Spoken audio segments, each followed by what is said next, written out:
Okay, so this is controversial. This is how I made $500,000 before the age of 25. And this is just a disclaimer. I want you guys to challenge conventional wisdom.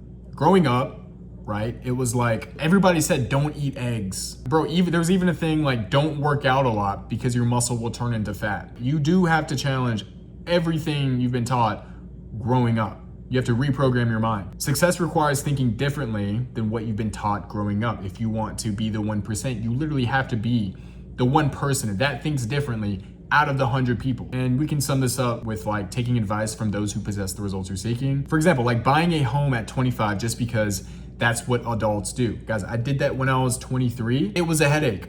Why would I be young? The internet exists, social media exists. Social media, number one, you don't even need followers anymore to go viral on social media. Software exists, monthly recurring revenue exists, and I'm over here investing in real estate because it makes me an extra $1,000 per month, and it's just headaches. So that's what a lot of people do. A lot of people, when they graduate high school, they move to a different state to reinvent themselves so they could feel secure, but they're doing the same thing in that state. Bro, I'm telling you, and would do the same exact thing, like having a day job, versus if they lived in the same state now, okay? So it's like, you gotta question all of this stuff.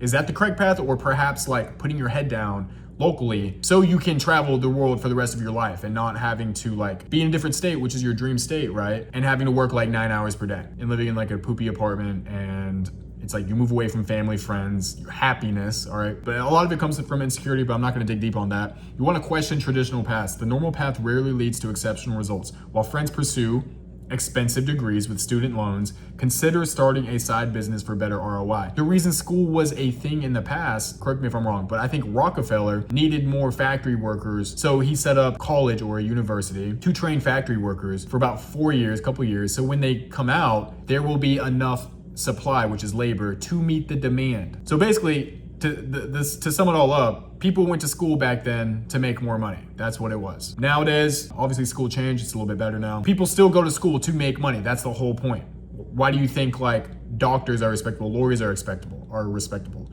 It's because they make a lot of money. Nowadays, arguably you can make money like through different non-traditional things like SAAS, but I'm not gonna dig deep on that, you already know. Question that, forge your own way. When everyone's flocking to the same job markets, look for overlooked opportunities like specialized services where you can charge premium rates. Guys, in real estate, when interest rates were the lowest, right? When it was cheapest to buy a house, when was that? That was like when cough was the time. Oh shoot, I just dropped my phone. But yeah, that was when cough was like very popular and everybody was trying to get out of real estate. Everybody was selling their properties, missing out on the cheap interest rates. I was a couple months from getting like a 3% interest rate. I was hesitant and I could have locked in a 3% interest rate, but everyone's like, dude, Warren Buffett says, when there's blood in the streets, that's when like you buy. Warren Buffett waits, analyzes, and every quarter he's a decision maker. He makes one decision. And that's why he gets paid so much, because he makes the highest leverage decision in all of his companies. My point is, when everyone's flocking to do the same thing, perhaps you should think differently. Yeah, guys, nowadays 3% interest rate for buying a house is like literally unheard of. But in like 2020, 2021, that was the norm. But a lot of people missed out because they got scared. So invest in yourself, not just stocks. Put your money, so traditional advice would be put your money in S&P 500 in real estate. It's great long-term, but won't change your immediate income situation. Yeah, perhaps if you buy like 7 properties, but that'll be like by the time you're like 50, 60. Better approach would be to invest in skills that can multiply your earnings potential, which is sales, marketing, specialized knowledge like SaaS. The third thing is be willing to accept loss a few times. The valuable courses will pay for themselves many times over. A lot of people are against courses. I'm not. I think it's good, but I think there's a lot of fluff out there. If I were to make a course, which I don't have right now, I would just make it straight to the point. Like, yeah, I'd go over mindset in the very beginning, but I would like make it straight to the point so you can make money as fast as possible. So guys, when your income isn't where you want it yet, investing in yourself creates exponential returns compared to traditional investments, okay? Leverage the digital era. Social media, SaaS. It's not social media anymore, it's social interest. Dude, how many times on social media have you found people that you don't even follow yet, but like they keep getting recommended to your feed? It's social interest. The algorithms, to go viral, you don't even need a lot of followers anymore. It's becoming democratized for anybody who wants to take advantage of it. So guys, we live in an unprecedented time where you can access more information than ever before. For the first time in human history, you can build something valuable online out of thin air. Phone, unlimited access, more knowledge at your fingertips than ever before in history. Global reach, if you're from South Africa, if you're from India, if you're from Canada, wherever it may be, US, you can build a SaaS business that can reach customers worldwide. You could even make it cheaper in one country and more expensive in the other. Okay, that's the beauty of the business that we're in. And then low barriers to entry. Guys, 5 years ago, it used to be very hard to build SaaS. Now it's like, dude, you can sell SaaS on TikTok Shop and you could build it literally in a weekend from a template with no code or AI code. And it's like cheap. It's like less than $60. And you can scale it with digital leverage. So not taking advantage of these opportunities is doing yourself a disservice, guys. Whenever my back was against the wall, AKA I was just broke,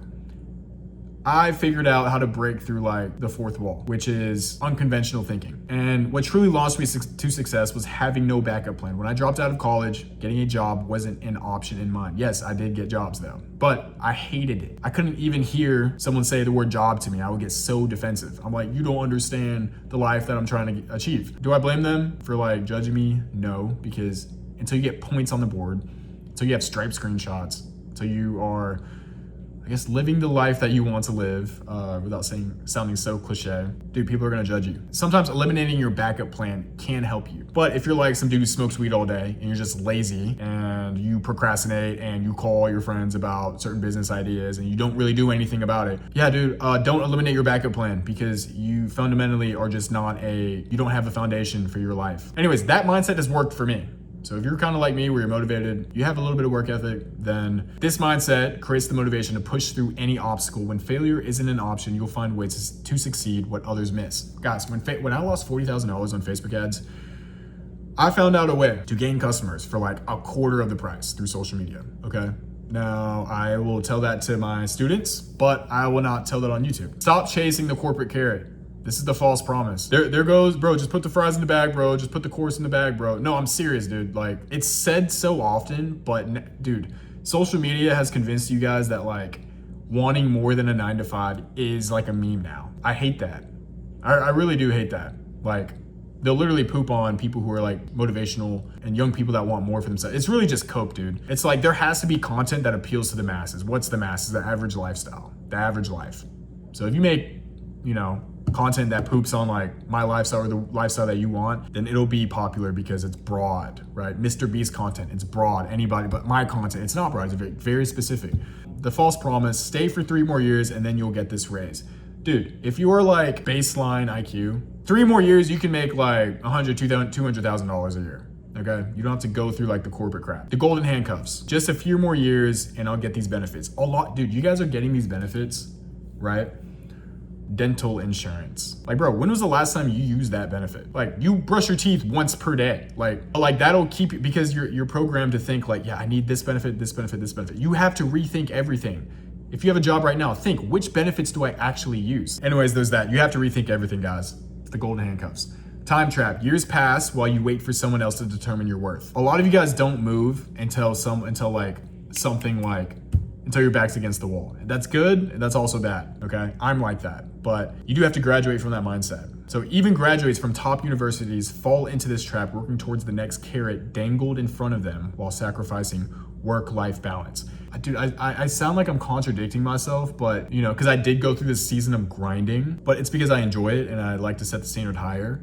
But there is a reality that exists where you can have a balanced life, time freedom, location freedom, financial freedom, while being young, okay? You don't have to like go to university, put in 4 years, then go through the job market. A couple years from then, you're making $120,000 and you're like, maybe I should try out time freedom. It would be great to have 8 hours per day. Take risks while you're young. Everyone says they'll try something later in life when they have their feet under them. But what happens then? You get a partner, right? You get a girlfriend, a wife, you have more responsibilities, and suddenly the risk seems too great. There's no perfect time to have kids. There's no perfect time to get married. There's no perfect time to start a business. You just have to do it now.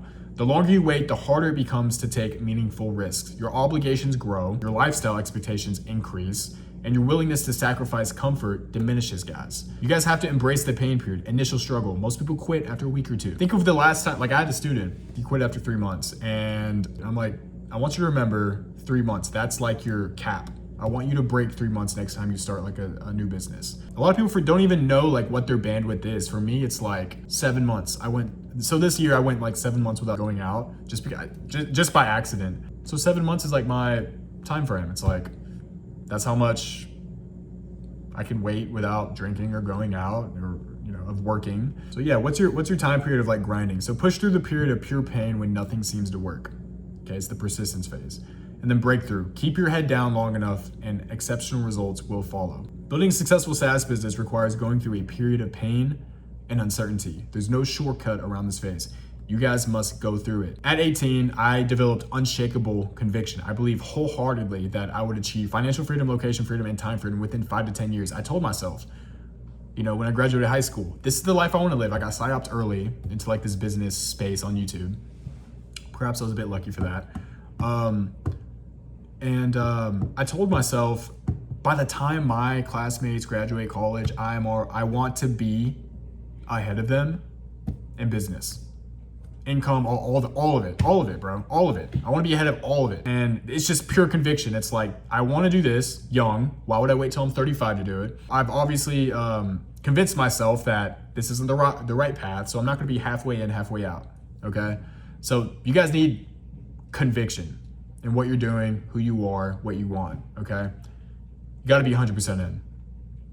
This was pure belief. Perhaps it was a little bit of ignorance and unawareness, but that's what I told myself. Not going to sugarcoat it. So you must develop absolute conviction in your ability to achieve your goals. This belief will carry you through the inevitable challenges and setbacks on your journey. Yeah, dude. And then also it's like live with urgency. I could die in 50 days or another 70 years, and so could you. But I would probably pass away, you know, with very, very, very few regrets. Okay. I would say to myself, if I could talk to myself when I'm dead, I would say, yeah, Caleb, you 90% of the time you gave it all you could. You played with the cleats and gloves that you could on the football field, and yeah, so don't feel bad, right? So this awareness fuels urgency to pursue everything you want in life without hesitation. Marcus Aurelius talks about like thinking of death often. Okay, there's no vlog. By the way, there's no vlogs you can look at when trying to research into these famous conquerors, famous philosophers. You have to read their books, okay? So yeah, he would talk about death often. And it's like, that creates urgency. It's a timeless principle. It's going to happen. So stop trying to please everyone else. Go all in on what you want. Chase your dreams with intensity because you only get one shot at life.